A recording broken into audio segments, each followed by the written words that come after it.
Meu irmão, minha irmã, hoje nós vamos meditar então no Evangelho do 23º domingo do tempo comum. E esse Evangelho da liturgia se encontra em Mateus, capítulo 18, dos versículos de 15 a 20. Eu vou explicar alguns detalhes desse Evangelho. É interessante nós sabermos desde já que esse Evangelho de hoje, de Mateus 18, o versículo 15, ele vem logo após a passagem que fala da ovelha perdida. Ou seja, a ovelha se perde, então o pastor é preciso sair atrás da ovelha que se perdeu. E no Evangelho de hoje nós vamos ver a necessidade de procurar a ovelha que se perdeu dentro de casa e não aquela que se perdeu fora de casa. Por isso que ele vem logo em seguida a esse Evangelho da ovelha perdida. É isso que nós vamos ver então. Para dizer para nós, a liturgia de hoje, esse Evangelho está dizendo da necessidade de procurar a ovelha perdida dentro da comunidade, dentro da nossa casa. Então o Evangelho começa dizendo assim: se teu irmão pecar contra ti, está vendo teu irmão, ou seja, ele faz parte da casa, ele faz parte da comunidade. Se teu irmão pecar contra ti, vai corrigi-lo, mas em particular a sós contigo. Se ele te ouvir, tu ganhaste o teu irmão. Se ele não te ouvir, toma contigo mais uma ou duas pessoas, para que toda a questão seja decidida sob a palavra de 2 ou 3 testemunhas. Se ele não vos der ouvido, dize-o à igreja. Se nem mesmo a igreja lhe ouvir, seja tratado como se fosse um pagão ou um pecador público. Nós vamos parar por aí. Então nós vamos meditar hoje sobre esses versículos aí, 15, 16 e 17.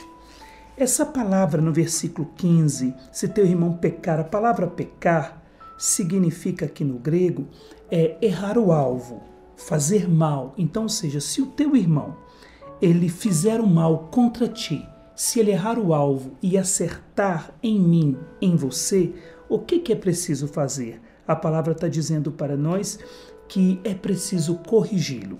E essa palavra corrigir, aqui no texto, o versículo está dizendo assim, olha, se teu irmão pecar contra ti, ou seja, se ele errar o alvo, te acertar, te machucar, fizer alguma coisa de errado, prejudicar alguém, vai corrigi-lo. Esse verbo ir, está dando uma ordem, vai corrigi-lo. O que significa isso? Não espere que ele venha até você.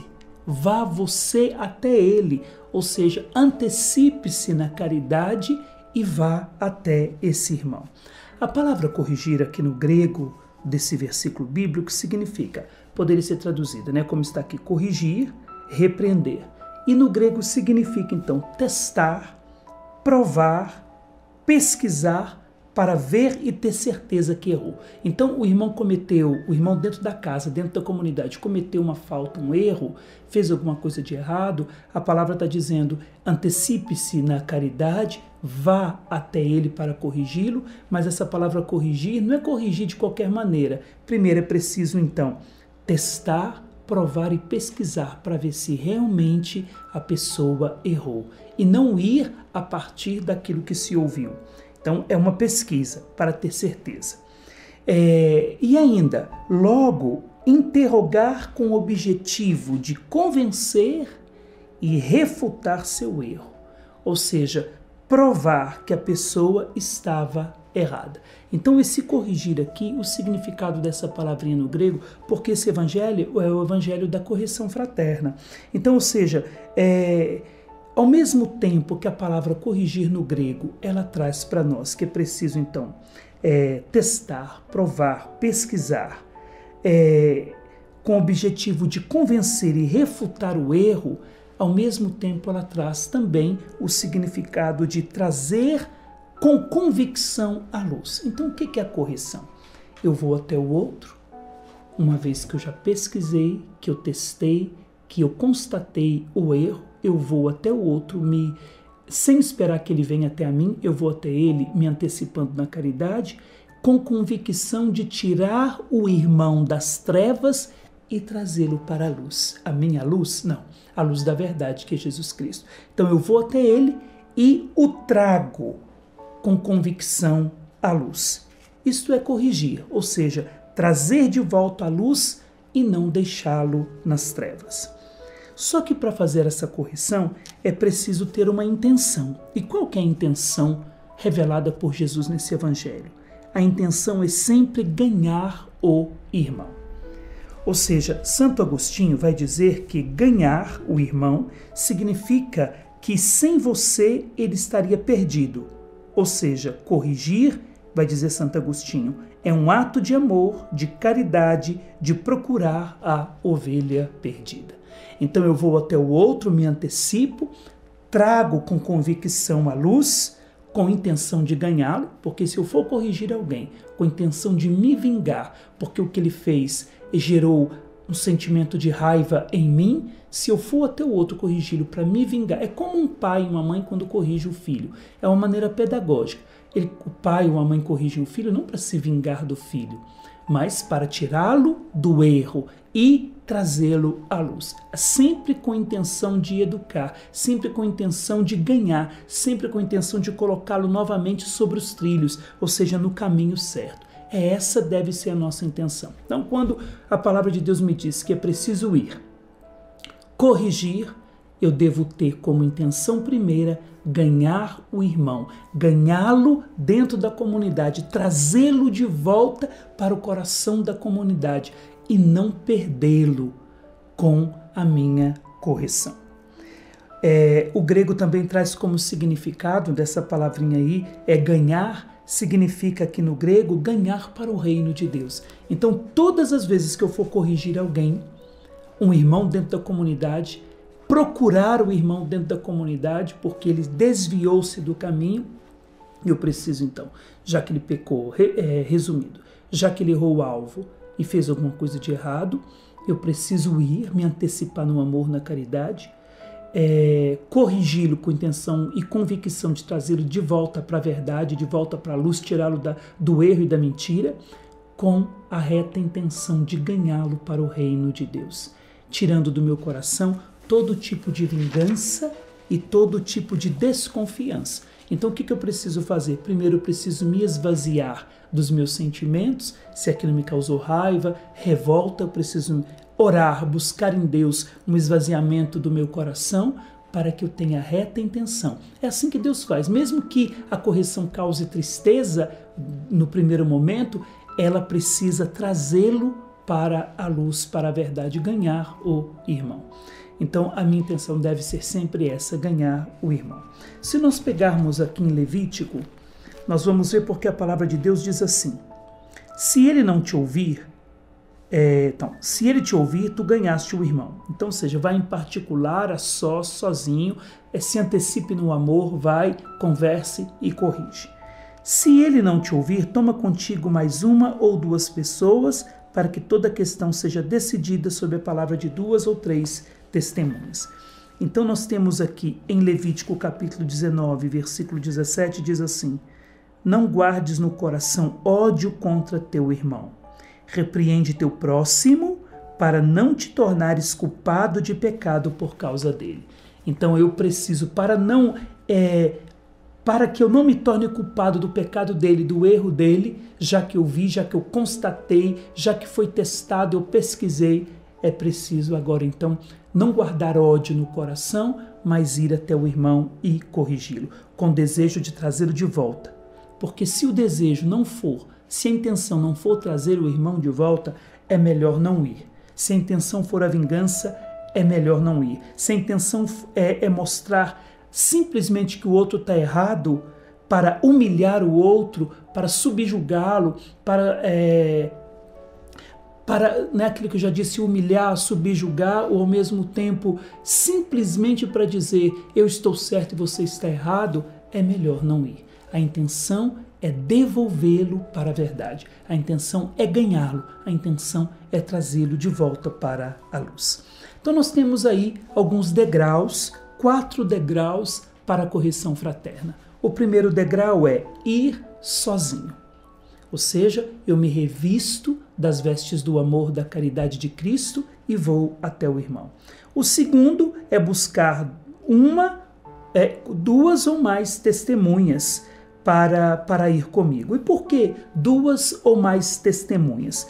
Isso nós encontramos em Deuteronômio capítulo 19, também o versículo 15.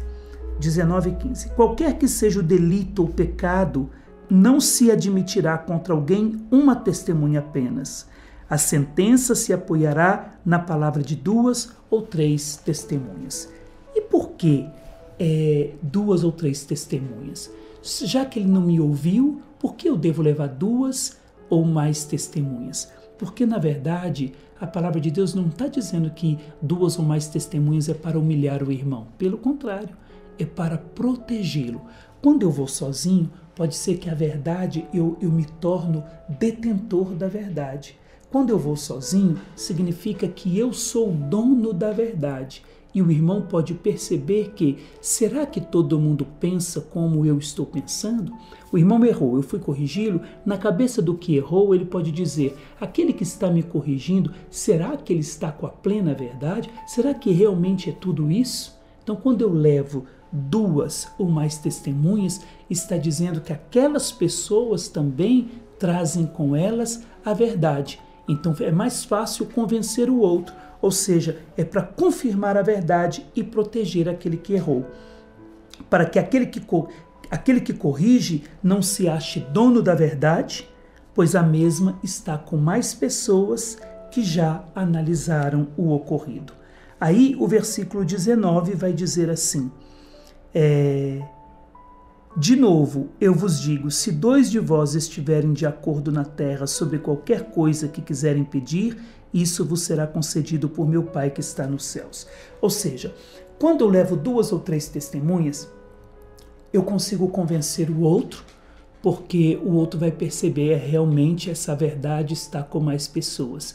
E ele não vai se fechar pensando que aquele que foi sozinho, ele é o detentor da verdade. Então isso mostra, olha irmão, nós estamos aqui para te proteger, para você não permanecer no erro devido a uma única pessoa. Então nós viemos em mais para dizer que todos nós atestamos, todos nós concluímos que o que você fez não está bom. Isso tudo para convencer e trazer o irmão para a verdade. Depois tem o terceiro degrau, que vai dizer que se ele não ouvir as testemunhas, chame a igreja. Então chame, ou seja, a cabeça da igreja, chame a comunidade inteira. Que igreja significa? Chame a comunidade inteira para trazer esse irmão de volta. E o último degrau, se ele não te ouvir, trate-o como um pagão. Na nossa mentalidade, o que é tratar alguém como pagão? Na verdade, nós pensamos em desistir do outro. Tratar como pagão é abandonar. Um pagão não vale nada, a gente deixa no canto, não faz parte da comunidade. Mas nós temos que entender esse evangelho a partir das atitudes de Jesus. Aquela sírio-fenícia que era pagã, como que Jesus a tratou? Ele mudou todos os seus planos de evangelização por causa daquela mulher, da fé daquela mulher. Então o que é tratar como pagão? É tratar ainda com mais misericórdia. Já que ele se fechou, não escutou ninguém, então a minha correção agora vai ser não apoiar o seu erro, mas amá-lo mais e mais e não desistir dele. É isso que é tratar como pagão. Aí nós entramos nesse versículo 19, que diz que onde 2 ou 3 estão reunidos no meu nome, eu estarei no meio deles, disse Jesus. E mais, e aquilo que eles pedirem a meu Pai que está no céu, será concedido. Ou seja, quando a comunidade está unida, num só coração, de acordo, essa palavra, olha, se 2 de vós estiverem de acordo, essa palavra acordo no grego vem da mesma palavra que foi traduzida no português, a palavra sinfonia, ou seja, como as cordas de um violão, como um grupo de músicos, todos na mesma sintonia, na mesma sinfonia, formam então um espetáculo, um concerto maravilhoso. Agora, quando existem pessoas desafinando ou instrumentos desafinados, eles não estão acordados entre si. Eles não estão numa única sinfonia e viram uma catástrofe. Então, ou seja, quando os corações dentro da casa, dentro da comunidade, estão unidos na mesma sinfonia, conseguimos trazer o irmão do erro para a luz e ele voltou para o centro, o coração da comunidade, ou seja, a unidade na comunidade, o amor entre os irmãos, a sinfonia dos corações torna a oração poderosa. A sinfonia dos corações dentro da comunidade faz com que a oração da comunidade seja tão poderosa que tudo que ela pedir a Deus lhe será concedido. Então isso que Jesus quer dizer, a necessidade de amar, de se antecipar na correção, corrigir com a intenção de ganhar o outro, trazê-lo de volta para a luz sem perdê-lo, com reta intenção. Ao mesmo tempo, se ele não me ouvir, eu chamo mais 2 ou 3 testemunhas para garantir a verdade no coração do irmão e ele se sentir então confortável e ao mesmo tempo para que ele se sinta protegido e fortificado pela verdade. Se não der jeito, eu chamo toda a comunidade, a igreja, para acolhê-lo e trazê-lo de volta, perdoá-lo. E se ele ainda assim não ouvir, eu vou tratá-lo como um pagão, como Jesus tratava os pagãos, com amor e com mais misericórdia.